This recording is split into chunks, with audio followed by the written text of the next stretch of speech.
Compañeros, welcome to another edition of the SQL Data Partners Podcast. This is episode 237. We hope that you had a good Thanksgiving holiday, wherever that might be. And we're happy to be back. Today, we've got Brandon Michals with us. Welcome, Brandon. Welcome. Thank you for having me. It's great to be here. All the way from Buffalo, New York. And I have to tell you, so I met Brandon in Norfolk, Virginia. We were at the Double Your Freelance conference. Mm-hmm. And the way this ties into the podcast is that I enjoyed the format of that conference so much is that's what I blueprinted what was the Compañero conference that year after that Double Your Freelance conference. I tried to copy it. It didn't quite go as well as what's his name had put together. Brandon? Yeah. But that's how we met. Khan was fantastic. There we go. And so we were actually in a mastermind for a little while, right? And then that kind of fizzled out. And so our orbits have, we've kind of been close to each other's orbits, but haven't quite connected. And so I'm glad to be able to do this with you today. Likewise. Right? So Brandon is the founder of Infinex, right? So he's helping organizations manage their data and doing a lot more data integration and business intelligence, I understand, than perhaps previously. So we're excited to be able to talk with you today. And our topic, and unfortunately we don't have Eugene here, but we do have Mr. Kevin Fiesel. Welcome, Kevin. Hello.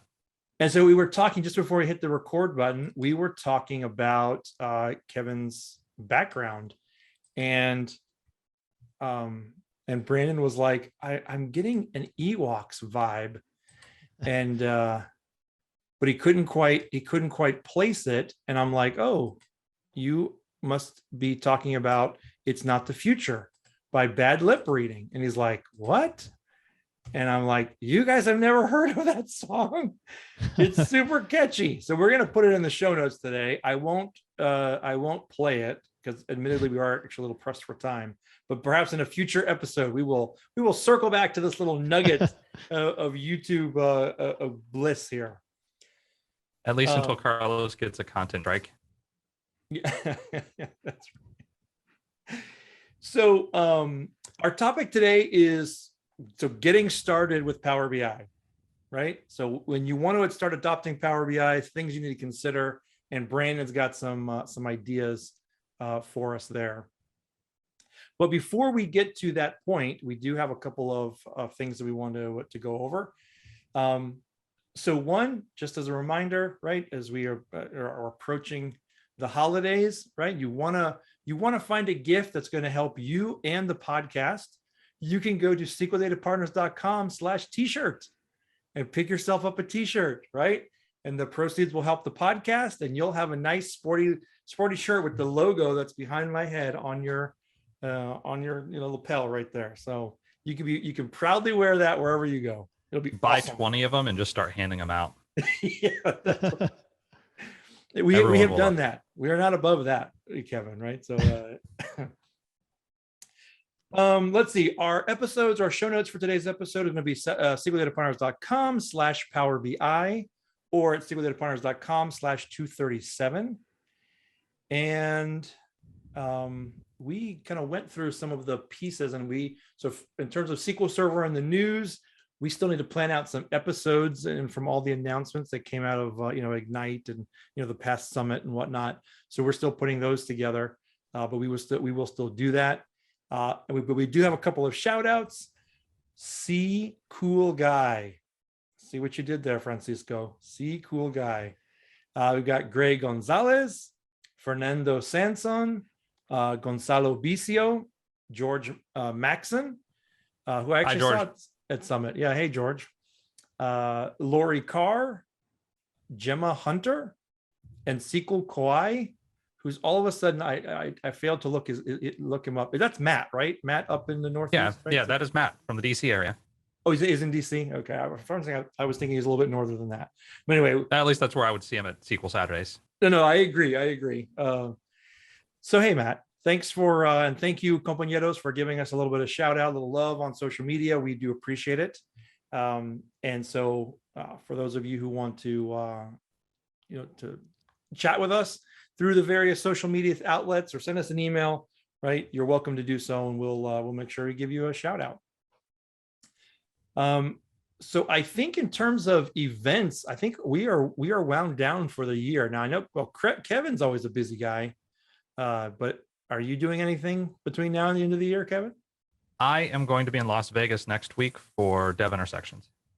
Oh, look at you, man. It's good to know people in high places. And that's it for the year. I know low people in high places. Yes. Yes, you are these people of whom we speak, Kevin.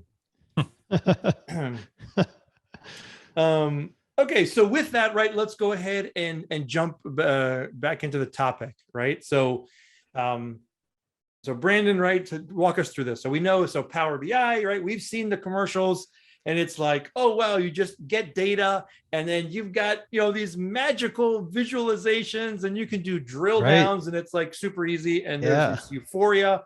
And super the IT easy. Group never has to write another report ever again. Right? Exactly. And then people download Power BI Developer, right? They start working with it, and they're like, now which button do I click again? I must be missing a click somewhere. Anyway, so what we wanted to talk a little bit about today, right, is so considerations for onboarding, what organizations might think about in terms of, right, adoptions, right? So, so why might this be described? You use these words as simple but not easy. So why is this a simple but not easy platform? I like that term. Was it Alberto Ferrari? I think came up with that when he was talking about DAX, and he described DAX as a language that's simple but yet not easy. I think I've also heard I've heard football coaches say the same thing about football. So the game is simple but not easy. I think it's really there's a lot to Power BI, right? There's a lot of functionality to it, and when you sit down in front of the interface, it's kind of a drag and drop thing. You can pull in fields, you can pull in a visualization, and you can make it work, right? The problem is if you get to that point without doing the work beforehand to making sure that you're working with data that is clean, that is accurate, that is understood by the user, you can end up creating visualizations that draw a lot of wrong conclusions. So simple but not easy is the concept of it is it's a self-service, described as a self-service BI platform. It is the user interface does kind of look that way, as long as you don't get too far up into the ribbons. But if you're just working with the surface, it's very easy. The complexity, or the devil being in the details, is all the stuff that happens before you bring the data, or as you're thinking about how to bring the data into Power BI. That's the part that's not easy. Yeah, there you go. So with that mindset, or with that framework, right, there are three areas that you think that company or the organization should consider when they take a peek at adopting Power BI. Right. So we're going to go through company, people, and data. Right. So again, let's start at the high level. So from a company perspective, right, what is it that even you mentioned data being usable or readable or understandable to the end users. What does a company have to consider as they start thinking about self-service? So from the company standpoint, I guess you could think of this as maybe going high level to low level. The company being the highest or the broadest area of concern, then getting down to the people, and then getting down to the data. So starting with the company, I think one thing that's useful to think about in terms of the company is the sort of like the structure, how you're going to break down the company. Microsoft actually put out a couple of resources.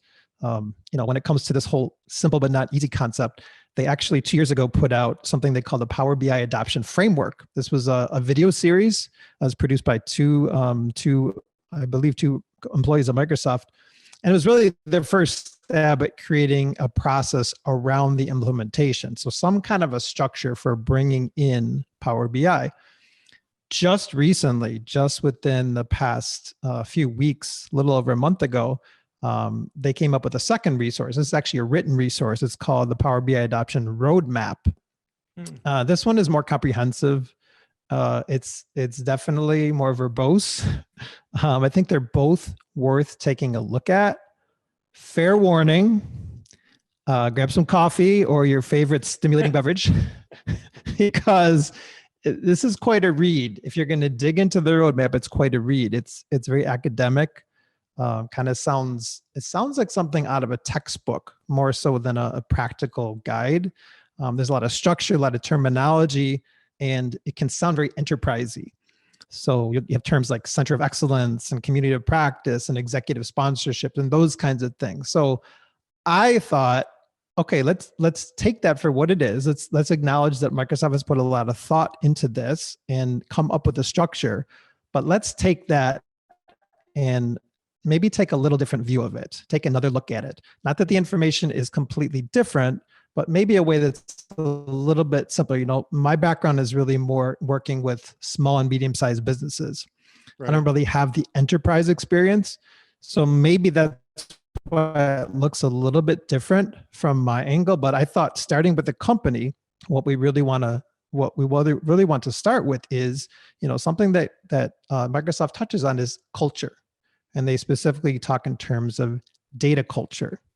When you're thinking about implementing Power BI, you really want to have an objective view of what your organization's data culture is.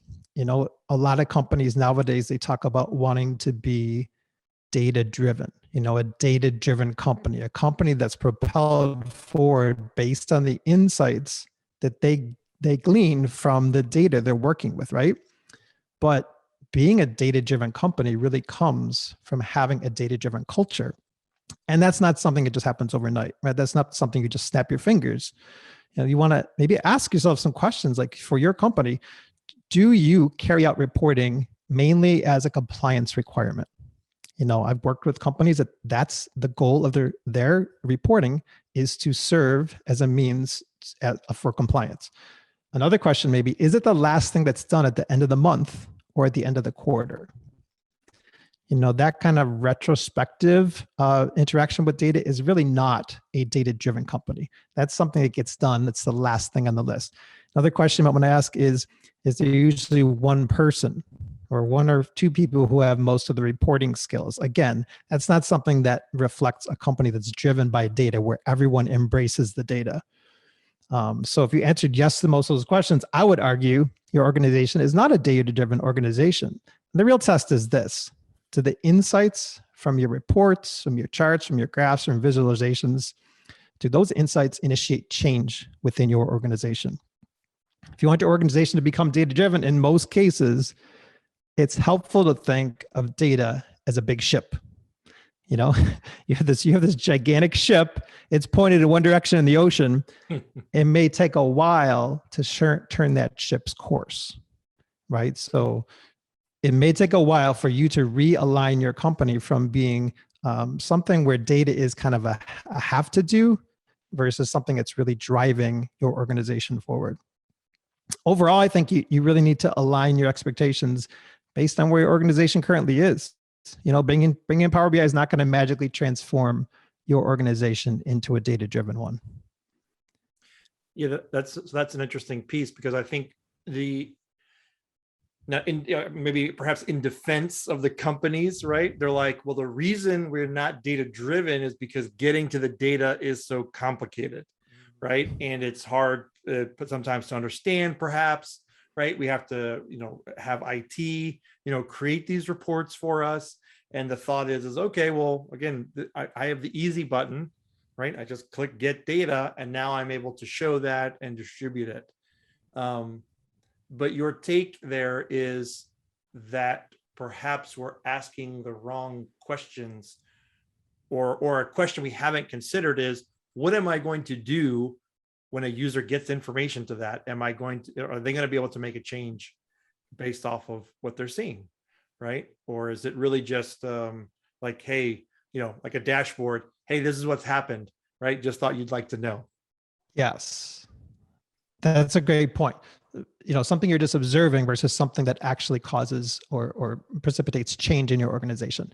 And that's really what we want, right? If we're going to be a data-driven, think of the driver, right? The driver of that ship is the engine, right? So the engine and then the rudder, I don't know all the terminology with ships, but there's something that turns it, right? There's something that makes it go and something that turns it. And that's really what you want the data to be able to do for you, is something that either turns the ship or propels it in a certain direction. And I think, go ahead. Well, I was going to get Kevin's take here. So now Kevin works in an analytics department, right? I love the scare quotes, especially for our listeners. There were scare quotes on that. Analytics. Kevin basically sits around, makes up numbers, and every once in a while someone asks him for numbers. He's like, 12. Great, thanks for that. And then they make important business decisions based on it. Please don't ever let my company know I said that about my job. I was going to say the air quotes seemed easier, but thank you for expanding on that, right? I just didn't, I wasn't quite sure if you had a name for your department. I know people can get predictive analytics. There we go. Predictive. We analytics. Make up numbers about the future. Sometimes they're true. So that to me is a very, I'll call it advanced, right? That is a company that is looking to the future, right? They're trying to figure things out. Those going to be two extremes, right? So what are some and ultimately our audience here is generally data professionals. These are folks that are taking care of data or they're working with it. They're trying to they're developers, right? So they're trying to create programs to allow users to access the data, get to it. So what are perhaps some good first steps in terms of thinking about how to become data driven? I think it comes down to, it's kind of thinking in reverse, right? Like think of the outcome you want to achieve, and really what we're talking about here is the business value. Like what is the whole purpose? If you are going to adopt Power BI as an organization, what is your purpose in doing? Is it just to make some pretty charts and graphs? Is it just to, create a dashboard with a bunch of numbers on it? Or is there something that you're trying to achieve by bringing in Power BI? What that really should be is value for the business. Like, what each visualization should have a purpose. Decide what you want to see before bringing in Power BI, so that once you bring it in, you're not spinning your wheels. You're not just exploring, right? You're actually creating something that's going to help the company save money, make more money, something that drives business value. Otherwise, it can really become, this shiny new object, right? That in the end really just creates inertia. It's going to slow your organization down. I would make the argument that when it comes down to, business value, establishing what you want to see with your metrics, with your KPIs, with your charts, with your graphs, visualizations, whatever, I'll make the argument that you should only show data for levers that you can actually pull, right? So for example, let's take a look at, let's think about the logistics industry. Right now, it's been in the news, right? You look in LA, you look at Long Beach. Those are the two biggest ports in the US. And what do they have? They have this incredible backlog of ships just anchored offshore, no way to bring their cargo into the States. So, if you're a company that's interacting with this logistics data, maybe trying to solve this issue, right? Does that help just to look at the total number of containers by port? No, not really. If you're trying to drive change in this area, right? So you can look at the total number of containers by port, or you can look at the dollar amount of container fines by port. What happens when those containers sit in the port for too long, they start accumulating fines. Just now, it was just in the news recently, they have ratcheted those fines up in an effort to get companies to move their containers out of the ports, because they're just, right, they're a log jam right now. So difference between a chart that shows total number of containers per port versus a chart that shows the dollar amounts of the fines by port. What's that going to allow you to do, right? You're paying penalties because your containers aren't getting transported out of the dock within a certain time limit. So what do you need to do? Maybe you need to reassess your inland shipping companies, right? Those companies that are in charge of taking those, emptying those containers and moving the cargo to their inland destinations. That's a very big difference between just putting up a chart with numbers and putting up a chart with numbers where you can actually take action on it. Maybe you need to engage a different shipping company. Maybe you need to figure out what other shipping lanes are available, whatever transportation lanes or methods are available to get your product out of that port. There's another situation, a little bit more in the human services area, where you can look at, let's say you have caseworkers, right? You have caseworkers and you have a number of cases per caseworker. That's going to give you some indication of maybe the load on your staff. Or you could look at the number of cases per caseworker where the response time falls outside of the SLA. A lot of these companies, a lot of these human service organizations, they depend on funding, and their funding is based on meeting certain SLAs, right? So maybe they're supposed to respond to this case within an hour. So why not show a chart that's giving you that kind of an indication, your caseworker performance, response time per case versus just showing the total number of cases. Those are the kind of insights that are going to really help drive change in your organization, right? That's going to cause maybe some extra training for the caseworker. Maybe it's going to cause you to hire different caseworkers. In the case of the ports, again, it's more about maybe you need to find some different shipping lanes for you so you can actually move that cargo in the timely manner that you really need to, so you're not holding up the whole rest of the world. And I think having those two things are really they're going to simplify your implementation of Power BI, because you're going to have very targeted metrics that you're trying to achieve versus just throwing a bunch of charts and graphs up on a dashboard. Okay, so what I hear you saying, Brandon, is as data stewards, we have to understand our business and think about the value that the business provides, because the consumers of the reports, very, I would say it's not normal for a decision maker to come to me and know exactly what it is that they want to ask, right? They're like, well, I want to see data about port. Like, let's see the port information, just to use that, that example, go back to that. Then it's a little bit up to us, or we have perhaps an increased responsibility to be like, okay, well, I can show you the counts, right? Like that's the low hanging fruit or whatever, but what would be helpful to you? And perhaps starting to ask some of those questions in terms of what would be helpful. And that might be a way, to start the process, right? So it almost be a requirements gathering session, perhaps. Mm-hmm. But instead of, well, hey, tell me what you want to see, right? Or what the visual should look like, etc. It's a bit more of like, okay, well, what's going to help you make a decision here, right? Is that a fair assessment? I agree with you, and I think it's really about asking the right questions. Learning to ask the questions, which really is more involved than just knowing the technical aspects of Power BI, right? What you're referring to is like kind of knowing your data inside and out, like really knowing. Now, if you are and we'll talk about that in a little bit, but if you are an IT professional, if you are a database administrator, you may not know the data as well as the subject matter expert, but you're going to have to invest a little bit of time into understanding. And I think that's really what I see where companies that really get ahead in this area, that there's this marriage between, tech and business acumen. And when they're able to bring those together, the organization is able to move forward much faster. Awesome. Yeah. Well, And add on to that a little bit, this is where that drive for KPIs, for key performance indicators, makes a lot of sense.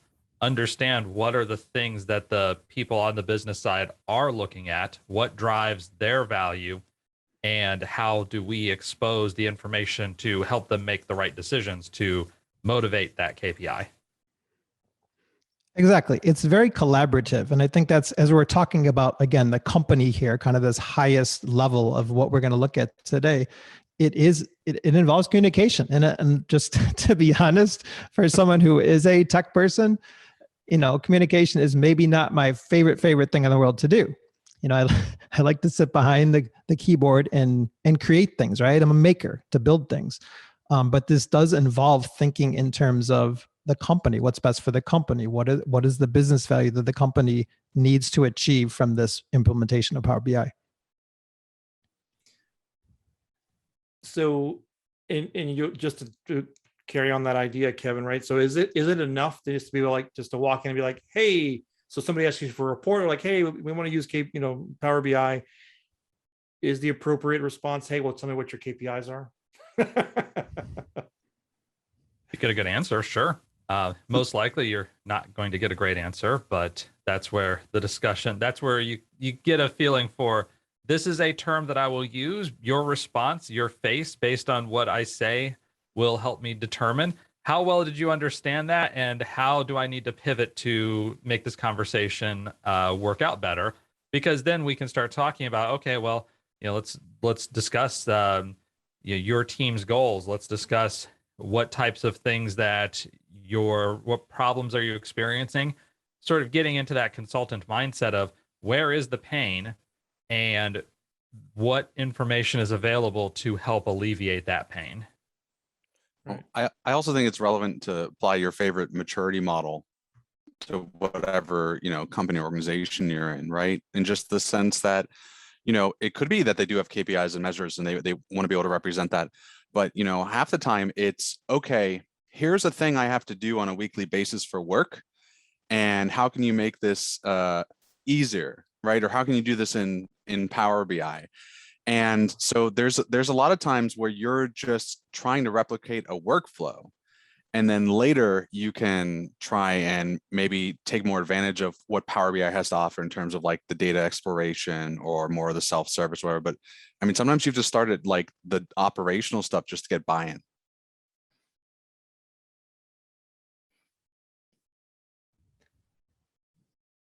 Right. Now it feels like, so we started talking about companies, but I feel like, and maybe there's different language for the people, but it feels like we've dug down into a little bit of the people part now, right? Mm-hmm. Yes. So for me, when I look at these three areas, company, people, and data, there are overlap. Sure. Even if you look at the Microsoft resources on Power BI adaption, there are these sort of it's artificial, right? Like we're creating these buckets where there really aren't. A company is everything. A company is the people. It is the data. It is the business. It's all that together. So I think, we're sort of artificially separating these so we can get a little better understanding of it. But you're right. The whole thing together it's a lot. It's a lot to deal with. So you're trying to carve it into slices so we can kind of deal with one aspect at a time. But you're exactly right. There's going to be overlap. I think another thing that's important to think about in terms of the company and the people as well, maybe not so much as the data, is that here's a project timeline, right? Like this is maybe a boring basic question, but in terms of your project timeline, like what's really realistic for implementing Power BI? Maybe you guys have heard this number before, but about 80% of the time involved in bringing in or implementing a BI project is going to be spent on preparing the data. It's staggering to think that, but I've seen it play out with my clients, right? So let's say it's a fairly simple implementation and you're looking at maybe 2 weeks. If you think about 2 weeks to conceptualize, develop, finalize your visualizations, it's very likely going to take you 8 weeks prior to that to gather all the data, to integrate all the data, to prep the data, to clean the data, to make sure that what you're bringing into those visualizations is actually going to give you good insights. I was recently talking with a colleague who works at Amazon. They're working on a BI project with a major carrier, and they estimated it would take about a month or two. He told me 8 months later, it still was not completed. And now there's no shortage of talent at Amazon.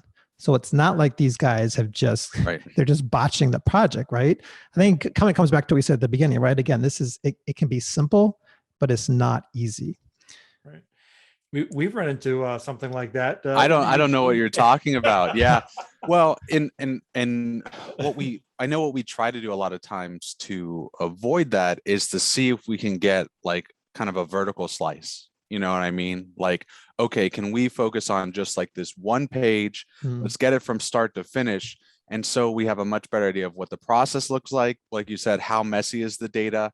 And the other thing is that I don't know if it's this way with like programming or other stuff. I definitely haven't seen this issue so much with like the DBA side, but BI is definitely one of those things where people don't know where they want to go until you start driving the car.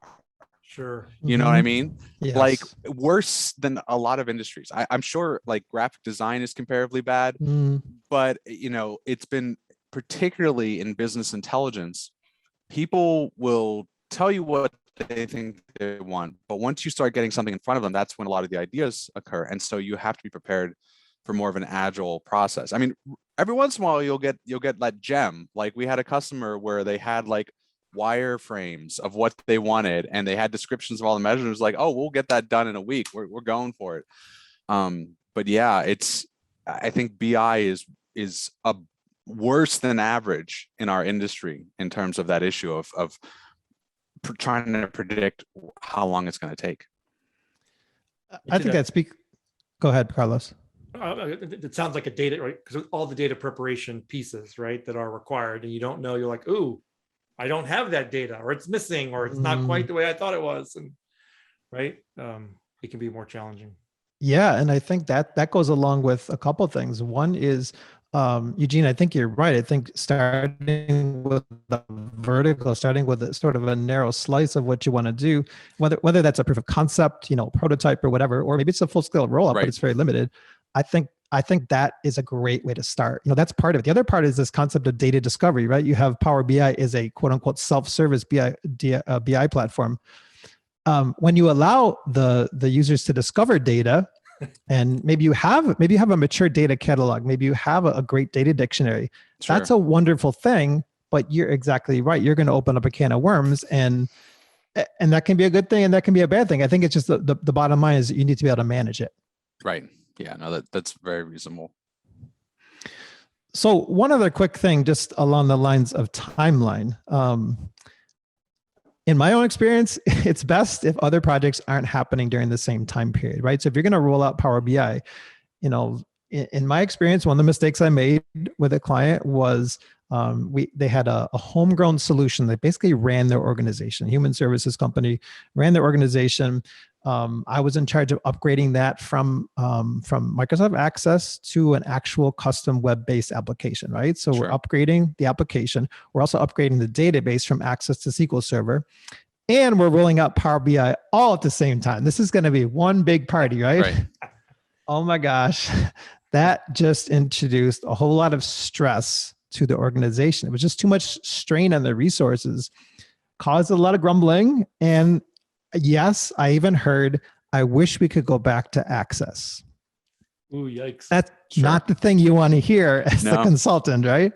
But it's true. They want to go back to where they feel comfortable because they don't feel comfortable or they don't feel safe. They don't know what they're doing. There's just too much at once. So in terms of timeline, like, yes, have a realistic timeline, but also make sure that your timeline doesn't overlap timelines for other projects.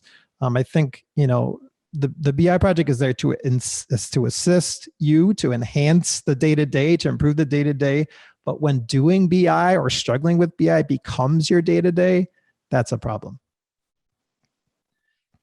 Yeah, it can also be challenging because with the rollout, folks aren't used to seeing the data that way, perhaps, right? If they're used to the paginated reports, it's presented in a way like, this is the number you need to look at, right? This is and now all of a sudden it's like, well, wait a second, I'm filtering, and like, why when I look at this quarter, it's different from when I look at this quarter, and so now they're trying to do two things at once. One, learn the tool, again, which is fairly straightforward, but it's still new, right? Still a new experience, and try to process the data all at the same time. And I feel like that can be challenging as well. Sometimes I'm not saying that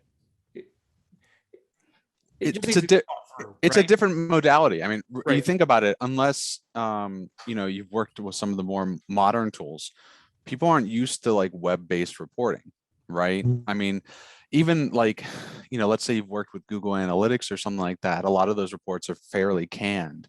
So for the most part, it's not anywhere close to what people are used to. They're used to static reports, maybe some parameters, exporting from like Great Plains or something like that.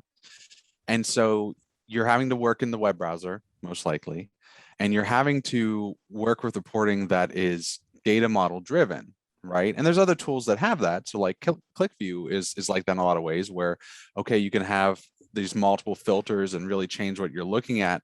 But, there may be 2 or 3 different things that are all just kind of new compared to what they're used to. And so, yeah, it is a lot.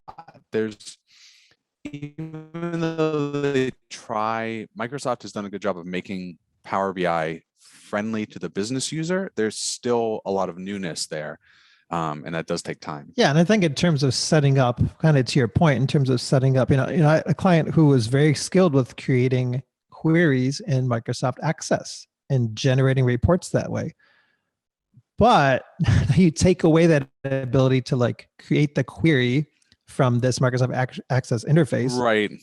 and try to have them replicate something like that in Power BI, and they were completely at a loss for what to do. So I think you're bringing it back some point. One of the things that maybe this can kind of help us to think about too is this concept of content ownership. One of the things that Microsoft does bring up in their guide is they say there's 3 different ownership models, right? So you can have this business-led self-service BI. That's really what we're talking about here. Is this: you have at the user level, you have the user who is going to get out there, explore the data, create the charts, create the graphs, put together the dashboards. It's something that Microsoft says where all content is owned and managed by the creators and the subject matter experts within a business unit. They talk about this ownership strategy as being known as decentralized or bottom up, right? So coming from the users, kind of like a grassroots thing. It's very common when you simply bring Power BI in and turn it loose on an organization. I think this is acceptable only if it's very intentionally done. Mm-hmm. The second model they talk about is this managed self-service BI. So it's kind of a hybrid of, user driven and enterprise driven. It's kind of in the middle. It's where the data is owned and managed by a centralized team. So think about like IT or DBAs or whatever. That's who's owning the data. That's who's managing it. And the business users are now taking the responsibility for the reports and dashboards. So they're not completely in charge of bringing in data through maybe importing an Excel spreadsheet or connecting to a data source. They're just concerned about, okay, now that I have the data, I have the data model in place, what am I going to do with it? And this is something that Microsoft terms discipline at the core and flexibility at the edge. They coined a term. I don't know why they felt the need to coin this term, but it kind of sounds sexy, right? Discipline at the core and flexibility at the edge, right? Maybe it's one of those enterprisey things that goes well in that culture. In my opinion, this is the model that makes the most sense. You want to have people who are great with data in charge of the data. People who understand data, know how to build data models, and you want the users or the subject matter experts to be in charge of actually creating the reports. I think that makes the most sense. It's a team effort. It best utilizes the strengths within an organization. The third one, they call it enterprise BI. They say all content is owned and managed by a centralized team, such as IT, enterprise BI, or this term they use, center of excellence, which is basically a conglomeration of a bunch of different people who really know the data, who really know how to work with data, who really know IT and all that.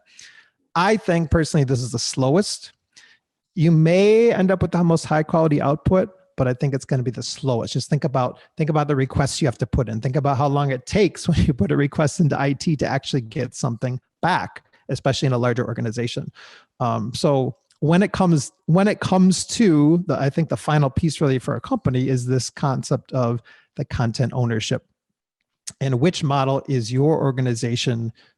Which model makes the most sense for your organization? And again, if it's up to me, I'm going to advocate for that hybrid, that in between, that what they call managed self-service BI, where you're using the expertise of the users, the subject matter experts. You're also using the expertise of IT, and you're marrying those two together. It does assume, however, that the IT group has put forth some effort in the data model, right? Because a lot of times, right, you go back to, I can write the query for your paginated report, right? And that's what I've been doing. To move models like that requires that I'm thinking about that data a little bit differently, right? And it's not so much that I'm trying to create a report for you, but I'm trying, okay, here are all the data pieces, and how are you going to want to look at that data a little bit? And let me make sure that it's well formed and put together. So I kind of feel like you may start, right? So I feel like your organization might be like, oh, Power BI, let's throw it out there. You want to hand it to the users, and they're like, nope. Let's throw it back to IT, right? So now you're back in IT, and then, right, hopefully you then kind of move towards the that second model, right, where IT handles the data model, and then the business users can take advantage of the of the reports. Again, I think that's, I don't know if pie in the sky is is the right word, but I feel like don't be alarmed if you're in all three of those categories at some point in your development, your rollout. Right. I think that's an excellent point, Carlos. And I think, going back to the kind of academic nature of these roadmaps that Microsoft puts out, these resources, I think what you described is much more real life, right? There's going to be, it's kind of a flux, right? There's going to ebb and flow one way or the other. And hopefully, again, in my opinion, hopefully you end up kind of in the center. Sure. Yeah. So would love to talk about people, right? I know where this overlap comes in, but this Sure. concept of people, really taking time in your implementation of Power BI, really taking time to consider the people who are going to be using Power BI. And I'm mostly speaking about the users, right? The end users, the ones who are going to be either consuming the reports or developing the reports. And I think for what I've seen, for the most part, the users concerned fall in kind of a few different areas. One is, can I access the data that I want? Can I access the data I want? Sounds kind of basic, right? But believe it or not, the data is not always there. So can I access the data I want? If yes, do I actually understand the data? If no, how can I get access to data? So data access is key. There may be users who know the data, know the charts that they need to generate, know the visualizations that are going to actually make a difference in the department, in their in their business group, in their own little silo there. But if they don't have access to that data, that's going to be a problem for them. So if they don't have access, how can they get access? Second area I think about is, okay, so let's say I have the data that I want. Can I create the analytics that I need? Can I create the analytics that I need? If yes, how do I know I can trust what I'm seeing? That's a big thing that I've run across with several clients is, so they have the data, they've created, let's say they've created a dashboard, and now the numbers aren't looking quite right to them. So how can I trust what I'm seeing? If they can't create the analytics I need, then what resources do I have for getting help? So maybe they have the data, but maybe they don't have the skill set. Maybe they don't understand this particular visualization. What resources do I have for getting help? I think that's a very important thing to address in an organization. Before you roll out Power BI, who is this team that's going to help them? And last, I think, is, can I meet my reporting deadlines? What I've seen with a lot of clients is that reporting is time sensitive. Like they have to hit it. They have to deliver these reports under a certain time constraint. So if they are under a time constraint and they don't feel like they're going to hit that deadline, what is the process for requesting additional data? Maybe they need an extra data point that they don't have access to. What is the process? Is it a smooth process? Is it an efficient process? And where can I turn if I get stuck? So if I'm trying to meet my reporting deadline and I just hit a wall, where can I turn? Those are the biggest things that I've seen, in terms of really thinking through the people, like how can we equip our users for success? How can we help them to have some wins in this area? And I think one of the biggest hurdles in all of those is the user skill level. And that's inevitable, right? If you're bringing in something like Power BI, if it's new, kind of going back to what Eugene was talking about with, the different skills required for, maybe a different reporting platform, maybe a different BI some kind of way that they're used to creating their data, creating their visualizations, and now you put Power BI in front of them. Do they have any skill? You can think about transferable skills, right? Like you can look at someone who's worked with Excel, someone who's worked with Access, maybe someone who's worked with another Power BI, another BI platform. It's tempting to think that people with data experience are going to quickly adapt to Power BI. But I would advocate, right? Don't assume that people who've created reports using other platforms will transition easily to Power BI. You can make that assumption, but I think you're going to be disappointed. Someone who's a whiz, let's say it, like I mentioned before, creating reports in Access, you can find him or herself at a loss. It's a very different UI. It's conceptually different. So if you don't have anyone in your organization with Power BI skills, you're going to need to think about training, right? You're going to need to think about investing time, allocating time in that timeline that we talked about to do some training before you put your users in a situation where now they have to generate reports within a deadline and they don't know how to get that done. So user skill level, one of the pitfalls I've seen is this point and click, the self-service concept. Users end up with bad data because they don't know exactly what they're pointing and clicking. I had a situation come up just recently where one of the users accidentally had summarize on one of their measures. And this is something that I didn't know until I dug into it. So Power BI will, if it's summing values and there's a null value in that field, it will completely skip that record. So they're looking at the table in Power BI and they're looking at the actual data that they know should be there and it's not there. They're saying, where is this data? This is something, seems like a small issue, maybe it took an hour to resolve. The problem is, going back to what we talked about at the beginning, that data culture thing, you're losing, right? You're losing ground when you're trying to build a data-driven culture, when you're trying to inspire confidence in your users by bringing in Power BI, you're going to lose ground. You're going to regress because now the users don't have confidence in the data. Now the users are losing confidence in Power BI. Now the users are scared that they're going to put out a report with inaccurate data and it's going to come back to them. So this is a case where the saying knowing enough to be dangerous is true. Sure. There are users who can know enough about building reports, but not know enough about Power BI to end up creating something that is going to lead to bad data, bad insights. And we all know the only thing worse than no data is having bad data. Right. It makes me think of the whole saying that a man with two watches never knows what time it is, right? So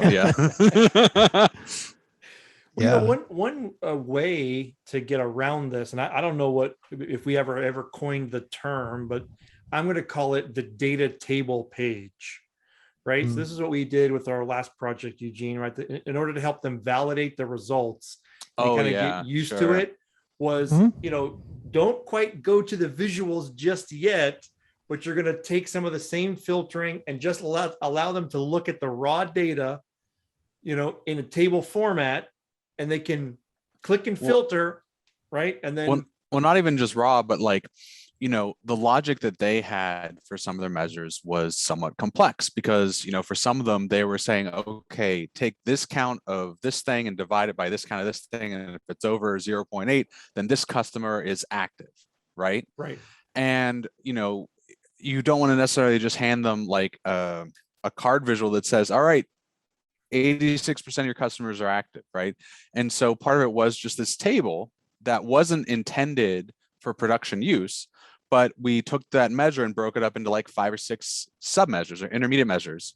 And again, most of those were intended to be thrown away, but it allowed them to see step by step, okay, yeah, here's the count. Here's the 7-day count. Here's the running week count for this. And then here's the count. And here's the last 7 days. And then here's the divisor. And then here's whether it's, good or bad. And what was funny was this was all intended to be throwaway work, right? Just to show them, okay, the data is valid, but they're like, can we keep these pages? And I was like, okay. I mean, they're there. You can do whatever you want. And he felt it would be useful for some of the sales folk to be able to look more closely and see, okay, yeah, this customer is active or inactive and why, and that sort of thing. So yeah, making that process more visible and taking some baby steps can be really valuable there is to get more comfortable with, okay, here's how the business logic works. I can look at the DAX code. This all is making sense to me. I think that's an excellent point because you're building confidence, right? Especially if you're taking a user from zero to Power BI, right? You're helping them to build confidence in what they're seeing. And it really is a step-by-step. It's kind of like taking a baby taking its first steps, right? Like you have to encourage them along the way. You have to give them courage. No, you can actually do this. It's going to work out. It's going to take some time. But I think that's a great way to do that. Interesting when we're talking about users and skill sets and maybe even taking these baby steps. One of the things I was kind of surprised, one of the things Microsoft brings up in this Power BI adoption framework is the consideration that standardizing on a single BI tool for an organization might not be realistic, might not be productive. Wow. Now, I don't know. Yeah. I don't know if they're envisioning Power BI versus Excel, Power BI versus Access, or if they're thinking Click, Tableau. So I don't know, but they did acknowledge that. So it's something, it's a small point, but I think it's something maybe to think through as an organization. Is this something that, going back to that point before about creating inertia, right? If Power BI is creating inertia in your organization, is there a way, maybe it's a temporary measure, but is there a way to relieve that inertia by allowing some users to use what they're familiar with, what they're comfortable with? Maybe not as a permanent solution, but maybe as a temporary thing. The thing is, that brings up the issue of where is the data being prepped, right? Where is the data? How far upstream are you handling your data modeling? Are you handling your data cleaning, your data preparation? The problem is, you look online, you see a lot of the instruction discussing Power Query, open up the query editor and do all your work in there. But that's not going to work very well if you're using another tool, right? So you're going to have to, if you're going to allow this, you're going to have to address the fact that you need to do all that prep much farther upstream. Right. Yeah, because I think, and most people do want to make sure that the way they calculate margin or, whatever is the same across all their tools, right? And that people aren't using different formulas, for whatever reason. Exactly. Yeah. Exactly. So one of the biggest issues, aside from user skill level, I think the biggest issue in any BI adoption, in any implementation, whether it's Power BI or anything else, is this issue with data literacy. It's the biggest thing I see with all my clients. The problem of, do users know the data they're working with? It sounds like it should be an obvious thing, but for some reason, it is not. It really is more of an organization issue. It's just that the symptoms show up in the users, right? So it's kind of a policy thing. It's kind of a going back to culture, corporate thing, but the symptoms are going to show up on the users. It's a self-service nature of Power BI is just the thing that exposes it. So I think the first question that we need to ask with that is, who has the domain knowledge? And when we're working with reports and we're working with generating insights that are going to help drive our organization, who are the members of that organization that actually have the domain knowledge? Who are the subject matter experts, right? You need to find those people. Those are the members of the organization that know the data inside and out, including all the nuances. Recently had a situation with a client where, they're working with data. It's, again, in the logistics industry, they're working with data, and these companies are achieving big tax savings based on some governmental regulations that allow them to get tax discounts on some of the imports that they're bringing in, right? Mm-hmm. The issue was, in this one field, represented two different kinds of data. One field held two different kinds of data. In one case, it actually held the tax rate, right? So the rate at which this product is going to be taxed. In another case, it held the discount of the tax rate, right? So the amount that they were going to be saving. So you have the same field, right? The same field holding two different kinds of data. It's not obvious from looking at the data. When you push those numbers into a chart, you're gonna have no good conclusions, right? You're gonna be way off base. And honestly, that really took a combination of digging into the government regs, but also finding the subject matter expert that I could really talk through those things with, right? So data literacy is this glaring issue that comes up in so many different ways, and it's something that needs to be addressed before turning Power BI loose with the users. Sometimes you need to talk with more than just a subject matter expert. You might also have to talk to IT. You might have to talk to a DBA. Here's the issue. I've worked in systems with many, many different libraries, each with hundreds of tables, talking about tens of thousands of fields or more. And these fields are all cryptically named. Yeah, sure. How do you find the data you're looking for? Yeah. It's literally impossible, right? Now, the subject matter expert, it's great. You find that person, they understand the data. The problem is they're probably viewing this through an application UI, right? They're looking at a screen, maybe a web-based, maybe an internal application so they can point you on the screen. That doesn't tell you where it is in the database.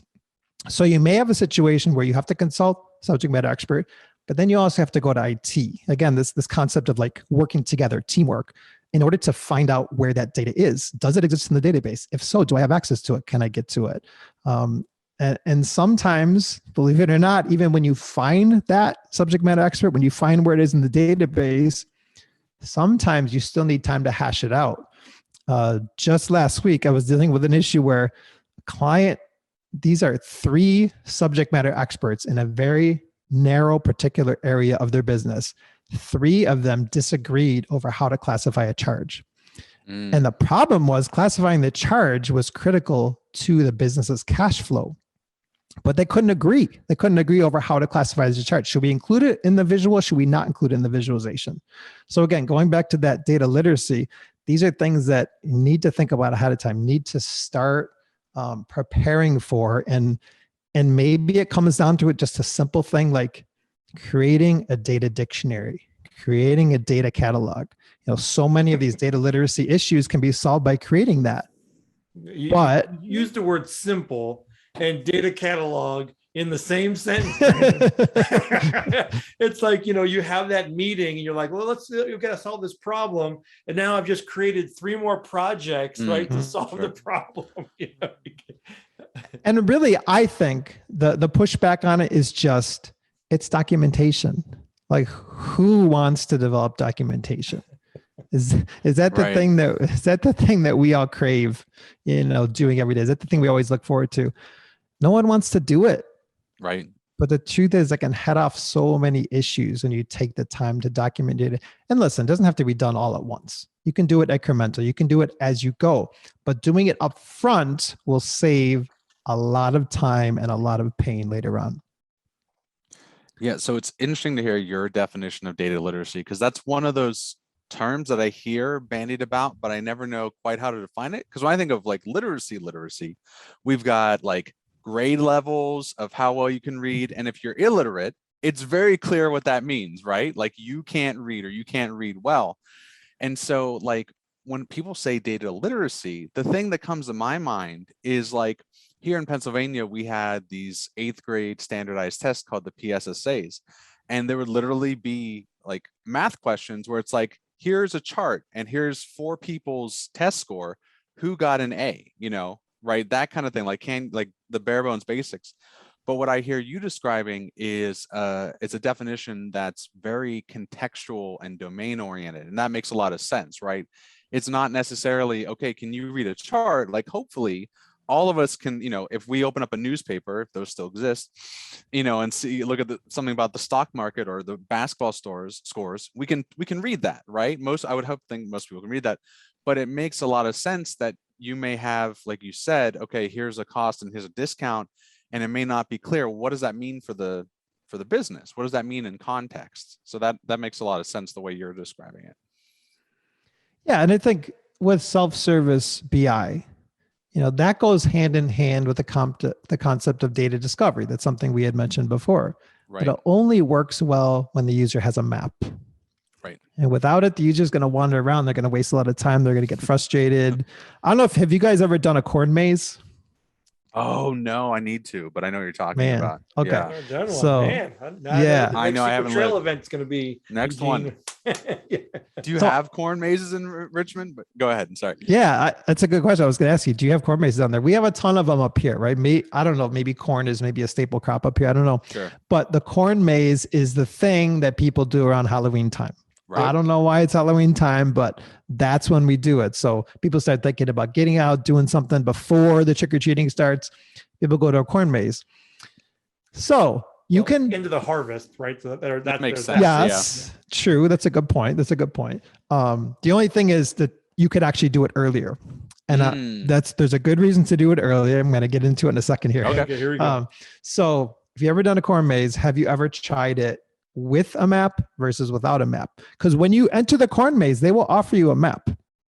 What? Yeah, they'll offer you a map. It's basically a Buffalo thing. I never had somebody offer me a map before. Really? Okay. So what we do up here is it's usually a picture from the sky. Back in the day, it was probably an airplane. Nowadays, it's probably just a drone. They take a picture of the map. And I guess if you're more Boy Scout-ish, you can, I still, even if I got the map, it doesn't help me that much, but some people are laser focused when they have the map. So we do it around Halloween time. As you can imagine in Buffalo, the weather is not exactly balmy. So the first time I did a corn maze, no map, the mud was up to my knees. Oh gosh. No, you just turn around, you're like, I'm done. And it's not warm. So you're talking about walking through cold mud up to your knees. Now, if you've ever walked in mud that's that deep, what happens is when you walk forward, your shoe doesn't come with you. Oh no. Yeah. Yeah. It's the worst. So, so you're wandering around in the mud and the cold. That's not fun. Maybe that's a little over dramatic, but tying back to our users, right, who have this concept of data discovery, but they don't have a map. They don't have a data dictionary. They don't have a data catalog. What do you think their experience is going to be like? It's going to be not too much different than that. The bottom line is they're going to end up being frustrated. Again, they're going to start losing confidence. I think with data discovery, it's better to fail quickly. Good documentation, a good data dictionary, a good data catalog is going to let users know right away if the data they have, the data that they're looking for is actually there, or if they need to make a request for the data. So get them to fail quickly, get them to get to that point where they realize it's not here, I need to put in a request, versus spending hours just spinning around in circles and not knowing, is this the right data? Is this not the right data? I don't know. I can't tell from the field name. Makes sense. And then I think the last thing, this is a very, very large area. Microsoft calls it data governance. Maybe you've heard that term before. Data governance. It encompasses a bunch of different people, a bunch of different areas. It encompasses validation, stewardship, security. The one thing that they do highlight is that it's a misnomer. Data governance is not about data. It's about people, right? Data governance is a people issue. They say the primary focus for governance is not on the data itself. It's on governing what people do with the data. And again, there's some overlap here. There's overlap between people and data. It's a large topic. I'm not going to really go into too much detail here, but data security, that just comes down to who can and cannot access data. If you don't outline it ahead of time, you're going to run into some issues. There's a situation I have where, human services client, the employees that work with the system every single day, they get to see all the case data. They could actually be in the system. And that's not something that the agency wants to expose, right? That could be very sensitive information here. And for you to see yourself in the system might be very jarring emotionally. So it's something that they need to address, right? So data security, it's something you're going to need to build in ahead of time to your data sets. The way Power BI works, right? The way role level security works in Power BI, you're going to have to think about it ahead of time. What are you going to include in your data sets to allow whoever is going to, put those measures in place to implement role level security? Data validation, data stewardship, like who's really going to be responsible for this? At the end of the day, who's responsible for validating the data? It's critical. Like we can't just put visualizations out there that are going to be misleading. It's going to impact the data culture because it impacts the user confidence. And when the users start to doubt the numbers they're seeing in the reports, you're quickly going to lose ground in terms of trying to make progress towards becoming that data-driven organization that a lot of companies want to be. So again, data governance, it's a huge area. I know there's at least one practitioner out there who has kind of made it her call. You could say the name Melissa Coates. Yeah, right? exactly.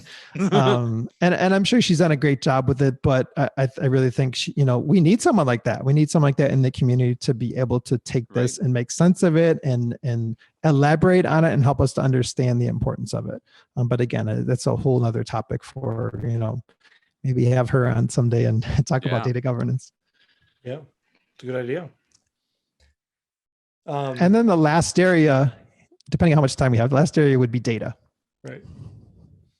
And that is now the question we get to ask ourselves is, do we want to spend a minute on this? Our hour is now past. So you may have to split the episode in two. That's up to you, Carlos. I'm here. Yeah. I guess, are you still good to continue on, Brandon? I'm fine. Yes. Okay. Cool. Well then, yeah. Let's hit the last point here, right? In terms of data. Okay. So, so many of the examples that I see, in the instruction articles online, videos, they use this nice, tidy data, and I think it works, right? It works for the example. The example's like, oh yeah, I get it now. I understand.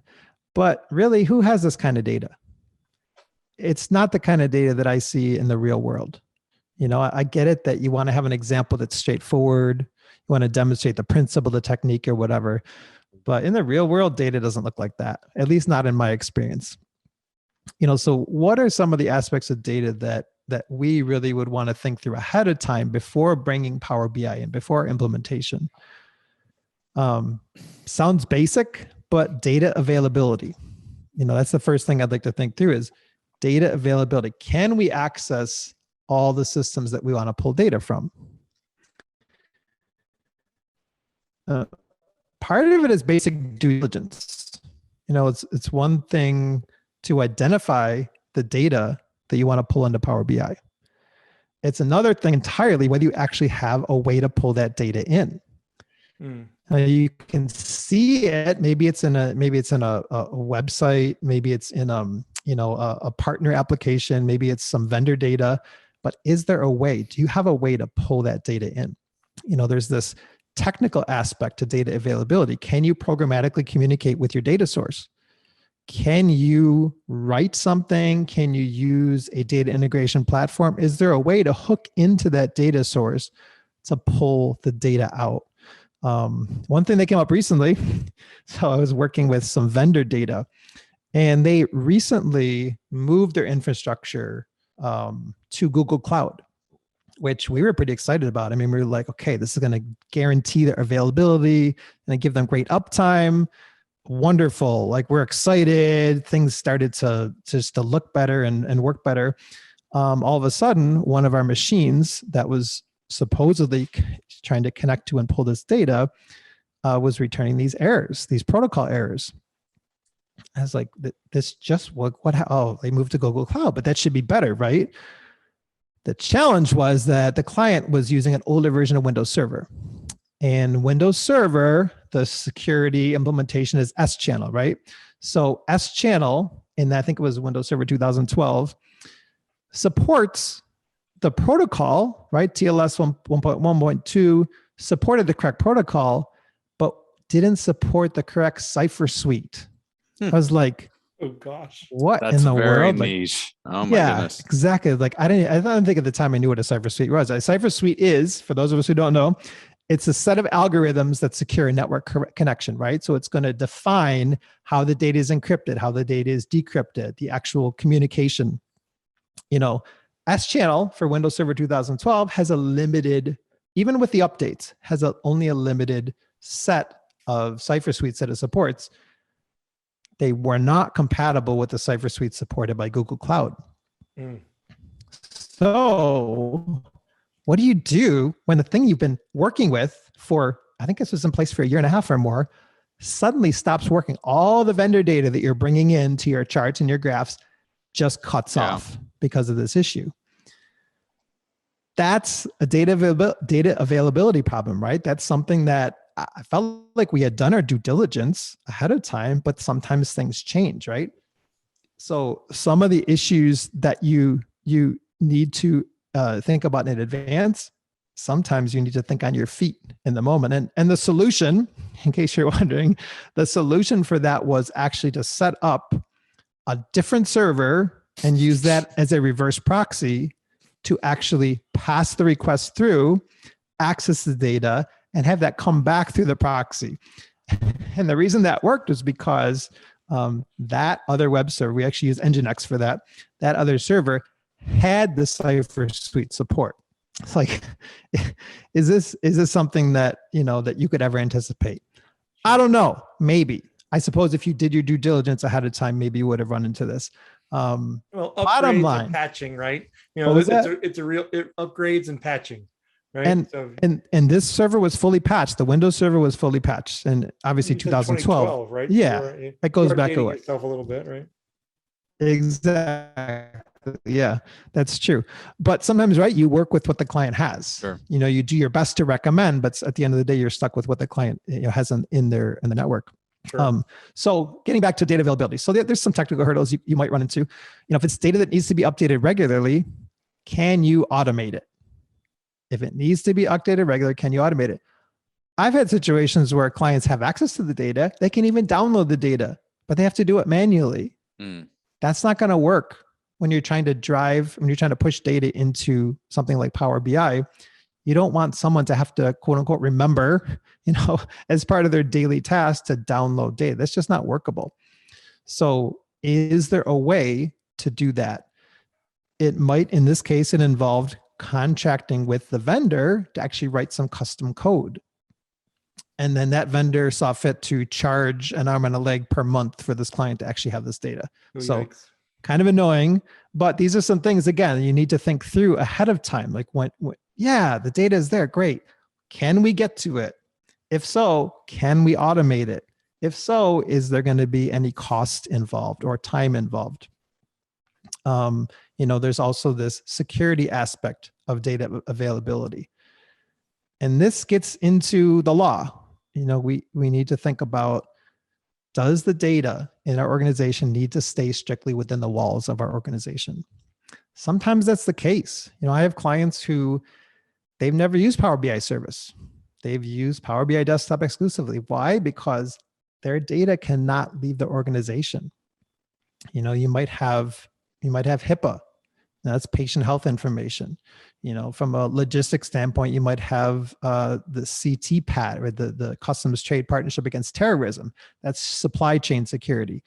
You might have a simple NDA. You might be bound by an NDA.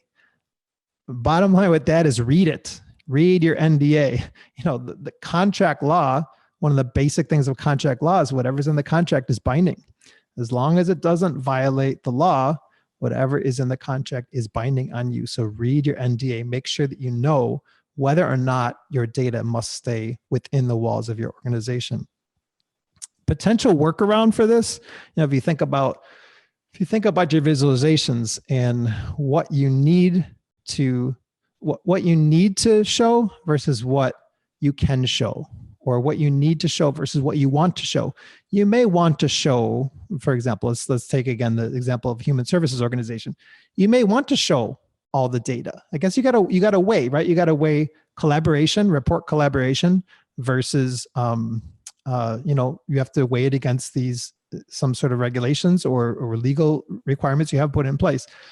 You could take that data and summarize it before you share it, right? So maybe you write a view, go back to your data warehouse and you create a view that's no longer showing the personally identifiable information for those clients, but you're able to aggregate that data and show it in a way that you're still going to be able to produce some charts that are useful, helpful for you as the data-driven organization to be able to make the changes or gather the insights you need, something you can share on Power BI service with other users, something they can collaborate on, but maybe you don't have to show that the actual raw data. And that could be a workaround. So being able to share the stats, share the metrics that you want to, collaborate with other report writers in sharing those stats, but not expose this information. So it's something you need to think about from a design perspective, but it is a real concern when it comes to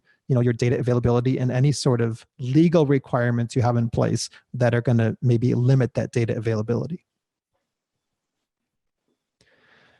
And then, yeah, I mean, and these are all right. And so, well thought out, right? So you are right. Like we implemented, we have the reports, and it almost feels like, almost to the point that you shared, is like, hey, you've got the Google Cloud, like things are going well. I think it is admittedly asking a lot of an organization to kind of think through all of those pieces, even, down to the, how am I going to solve every single piece? Because, again, you have all these little projects that you now have to then account for. You can get paralyzed, analysis paralysis a little bit, right? And so I feel like there's probably a little bit of, I don't know, teeter-tottering or, negotiation, whatever word you want to use to be like, okay, yeah, so even if I have to do things manually in the beginning, let me at least do that so I can move things forward, and then we'll worry about automating and whatnot later. Right. I mean, it seems like if I have to make sure that I have all of that accounted for, our projects aren't nearly big enough.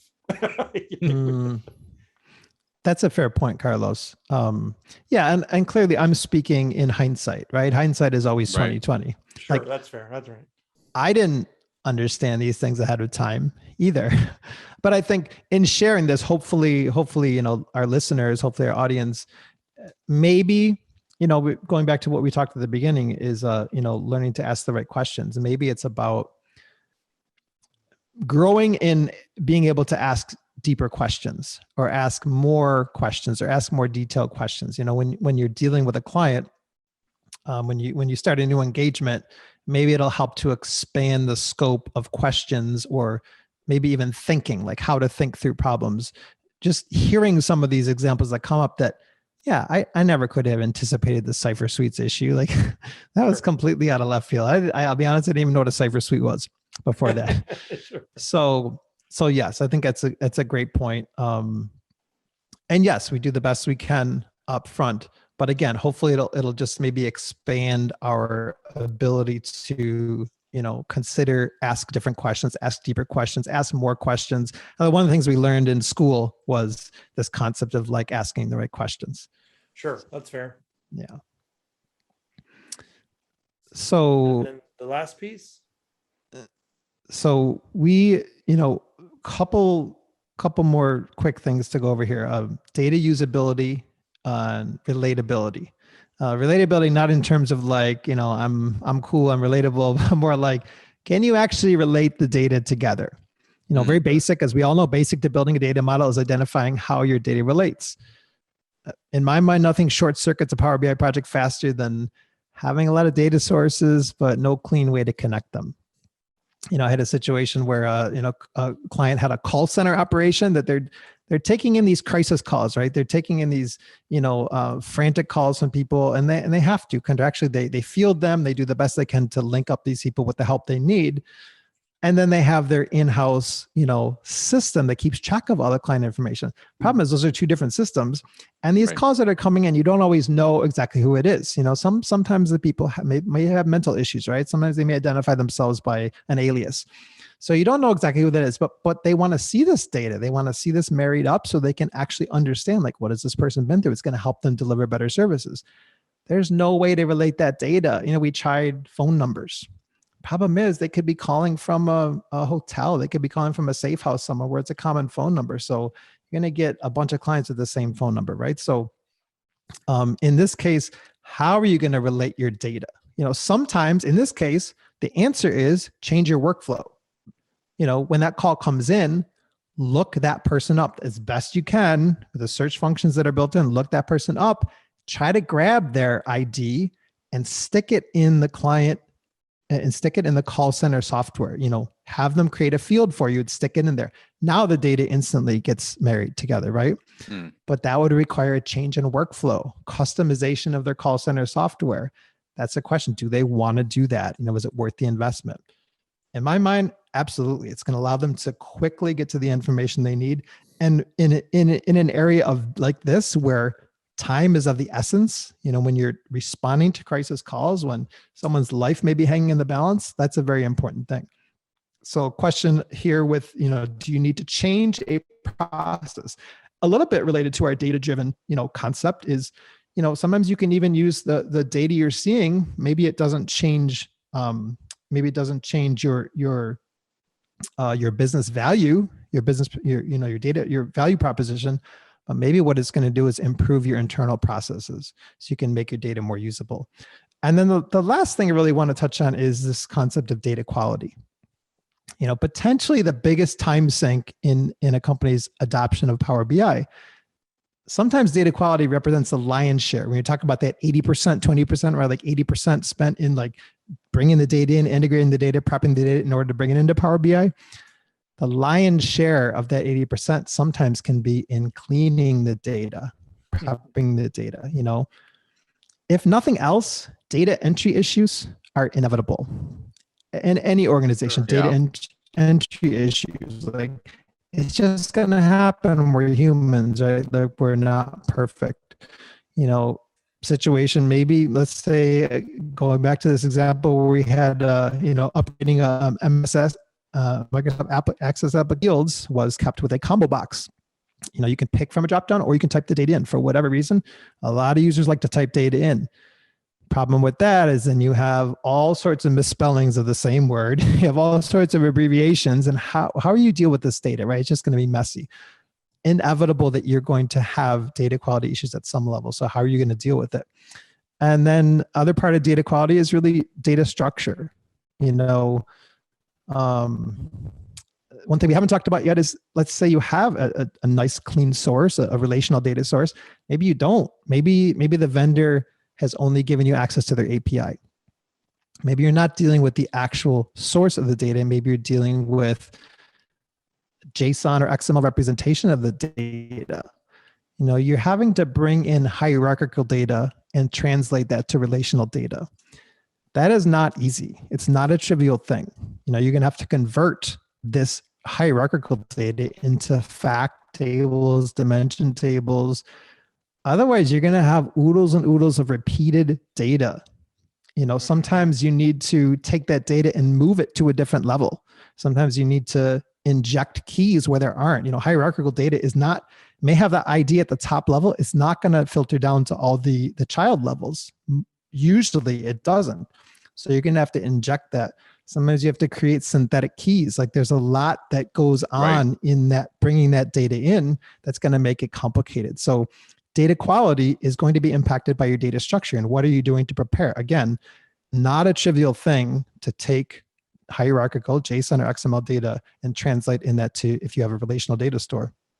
One instance I came up with is some customers are being billed by invoices, individual invoices. Some customers are being billed by what they call batch invoices, where they take maybe 1,000 invoices and stick them together in one batch. Those things are coming in at completely different levels in the XML. But in your charts, you want to see all those invoices at the same, right? You want to see all those appear in the same visualization. So having to translate that, again, not a trivial issue. Takes work, takes forethought, takes programming to get that done. And that's something that kind of goes into that, right? 80% of the time spent. These are all the things that can crop up when you're dealing with bringing that data into Power BI. So bottom line is, you got to know your data. You got to understand your data. You got to know what you need to do to translate that so that it's ready for Power BI. And I feel like so even there, right, is that you're going to, using our example, right? It's like you want to bring in the data visualization piece, but you're going to have projects that spring up as a result, right? So your point about like, hey, maybe you need fact tables and dimension tables, right? So you may not start there. You may start with an Excel document or even a table, right? Like, hey, let me take a couple of tables and start to do that. But then I want to add some complexity to that, or now there's another KPI or there's another question I need to answer. Well, the data for that piece is not quite ready, or needs to be massaged, or whatever you want to say. And so now there's additional work that happens. So it's also not impossible that you have kind of these starts and stops of of data projects to help you mature, right? So that the Power BI can ultimately be increased or expanded across the organization, right? So perhaps starting small, right, is another thought there, and then just knowing that you can, I don't want to say piecemeal, right, but you might get it in spurts, right, if that makes any sense.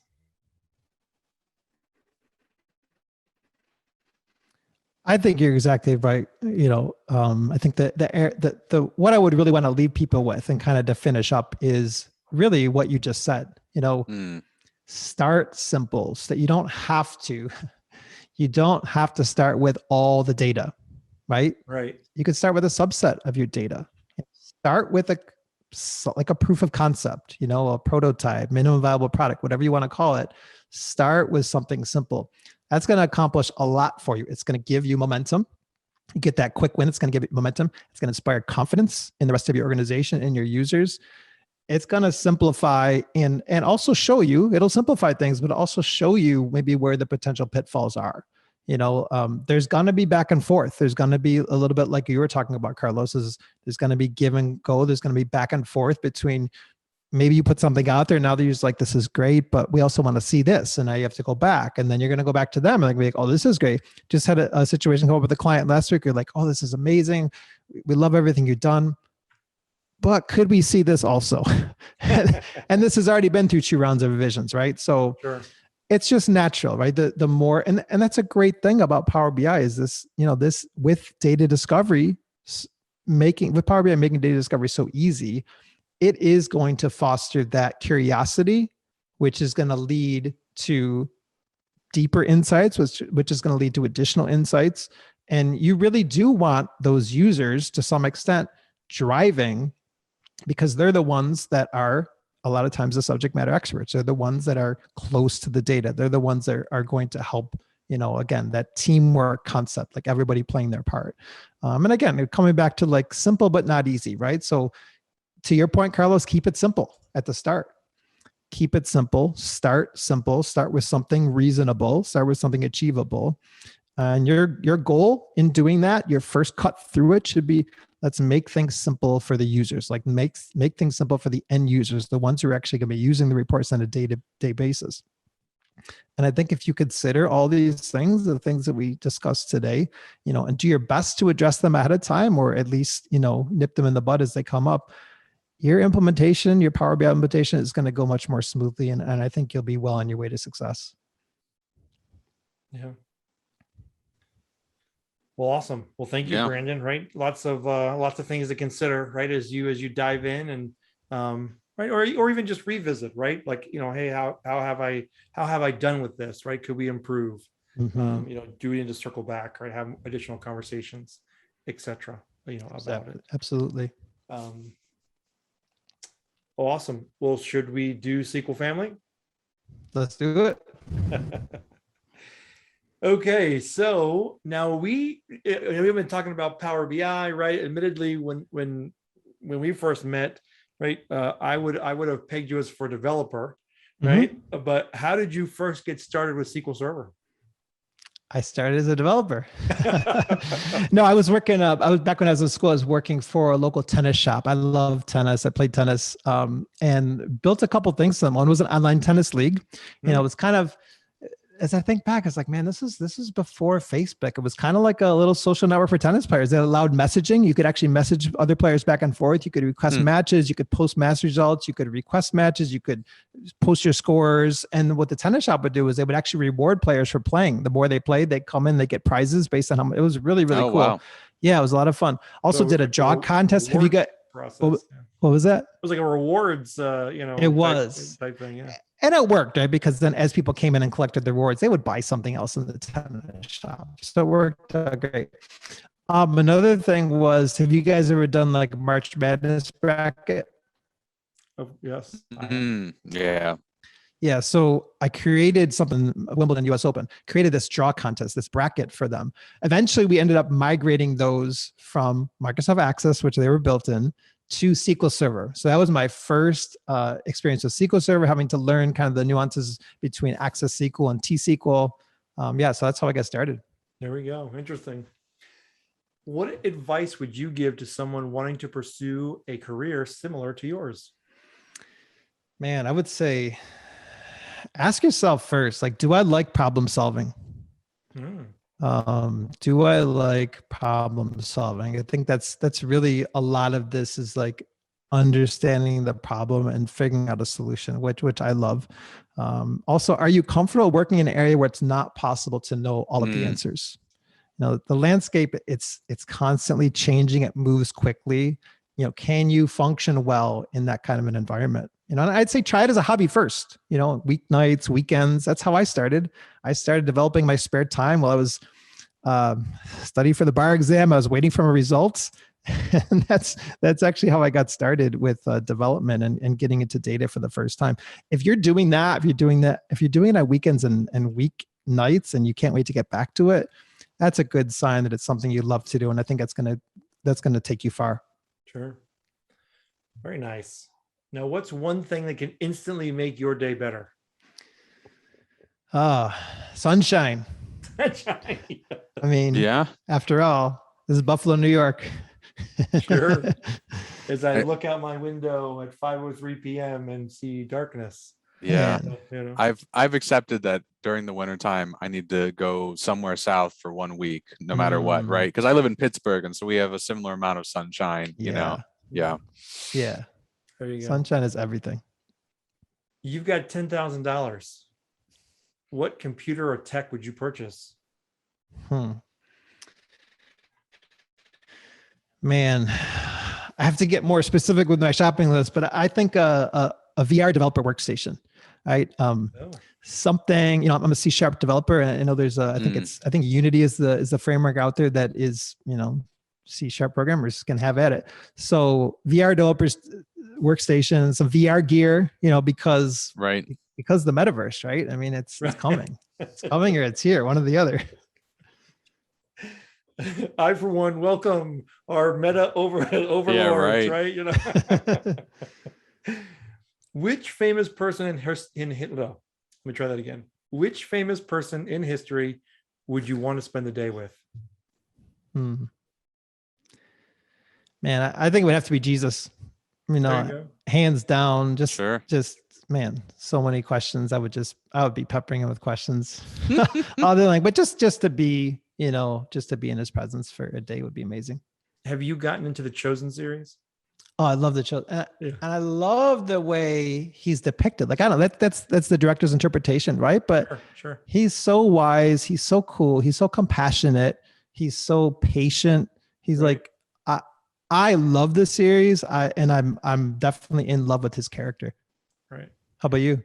I enjoy it as well. It's I think it's a very interesting take.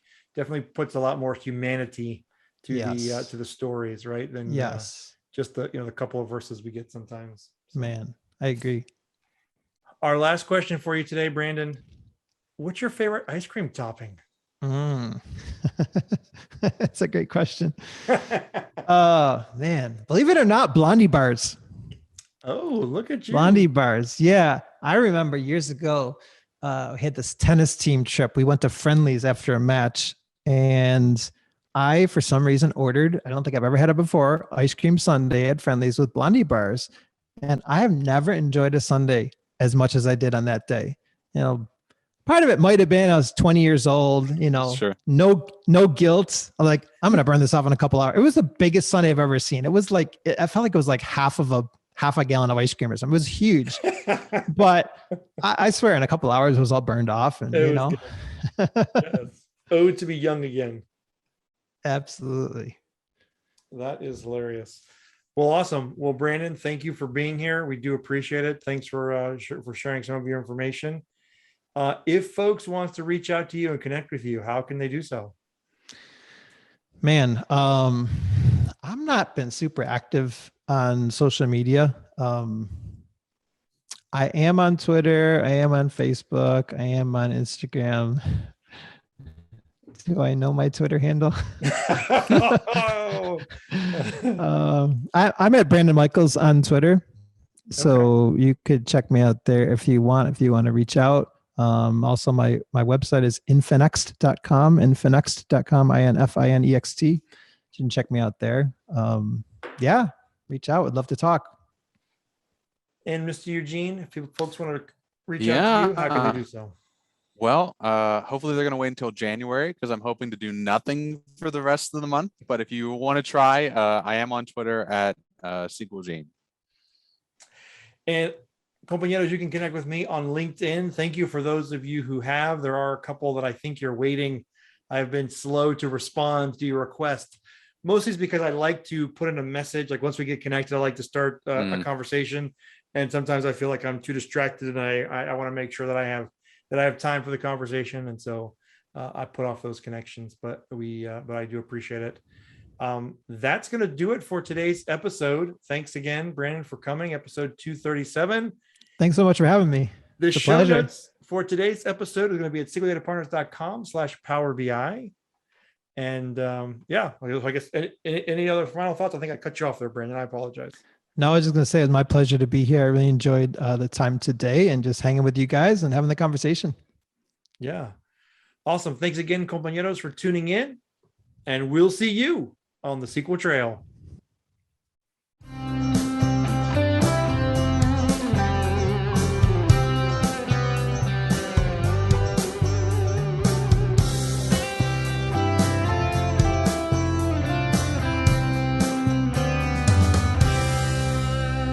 SQL Data Partners.